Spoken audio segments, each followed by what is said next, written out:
Hi guys, my name is Natasha. I live in the far east of Russia in the city of Khabarovsk. In today's video, I'll tell you about our Russian holiday called Maslenitsa. This is a holiday which combines both Christian traditions and pagan rituals. We celebrate this holiday even here in the far east, thousands of kilometers far from the place where Slavic culture originated. So now I will take you to the embankment of the Khabarovsk River, and while you will be walking there, I will be cooking pancakes, and in the end of the video, we will see what turns out. Before, I will show you pancakes recipe, which everybody asked for. You just have to take some eggs, milk, flour, and salt and sugar. Cooking show, check. Then we should mix it very well. Первый пошел. So let's start.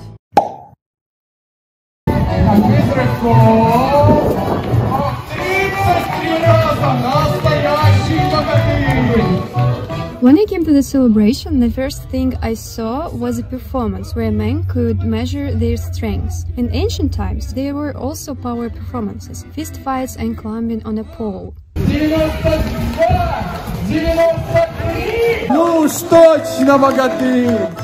At the celebration, there were many families who were taking pictures in a special photo zone. Here you can see a traditional Russian hut or izba, stove, samovar and sushki.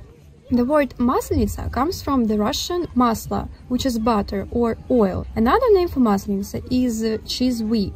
In old Russia, Maslenitsa wasn't just one day, but a whole week of fun before the Great Lent, which is the most important fasting season in the Christian church year. Maslenitsa represents the last chance to take part in social activities that are not appropriate during the Lenten season.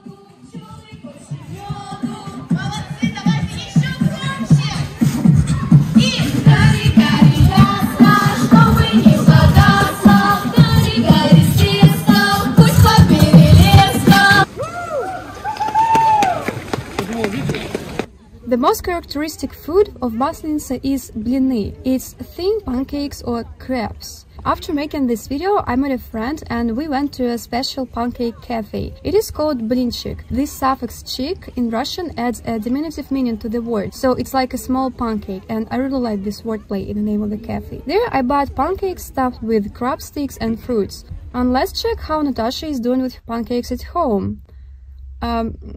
Okay, let's go back to the celebration.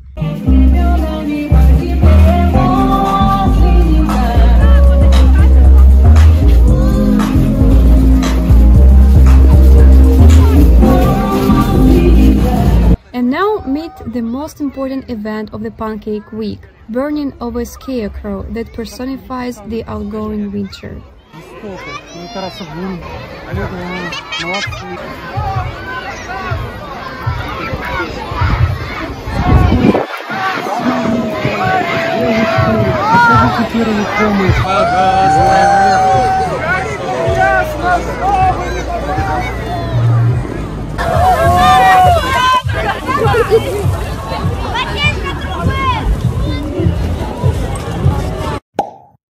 Maslenitsa is depicted in the paintings of Russian artists as an event of unprecedented revelry. But as you can see, today people are more limited. They no longer participate but just look at the holiday. This is largely due to the fact that Russia has become more urbanized in the 20th century. In addition, the Soviet rule changed this holiday in many ways. Indeed, after the October Revolution, the Soviet authorities began to fight religion. They decided to abolish Maslenitsa, but they didn't take into account that fact that Maslenitsa is not only a Christian but also a pagan holiday. That's why they decided to return the holiday in the 1960s, and it was called Farewell to the Russian Winter. Maslenitsa became a more standardized holiday organized by cultural workers using a ready-made script. Nevertheless, I am glad that Maslenitsa has returned to us in the form it is now.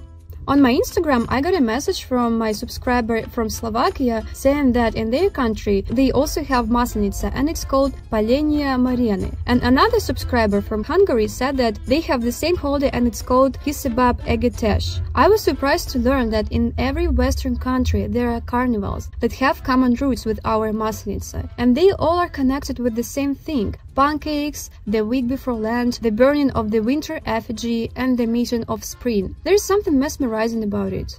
Maybe you guys also got your own version of Maslenitsa in your country. feel free to share it in comments. So yeah guys, this is what I got. I mean, they should be round shape, but they at least are okay, I think. Anyways, I am sentimental sometimes, and when I was watching that scarecrow burning and when I was researching the history of this Maslenitsa holiday, I felt so proud and I almost wanted to cry. I just feel so proud to be participating in this holiday, which is so ancient and meaningful and is connected with my roots, and it's actually one of my favorite holidays in Russia. So yeah, and probably as you might have noticed, this video was filmed with a better quality because I bought a new smartphone with a better camera. So I want to thank my patrons and PayPal pals for your support. Thank you guys very much. And thanks everyone for watching this video, for liking, for commenting, for subscribing to my channel, writing comments your opinion about these holidays, whether you have them in your country and how they are different from our Russian version of Maslenitsa. So thanks everyone, and see you in the next video. Bye! And happy beginning of spring, everyone!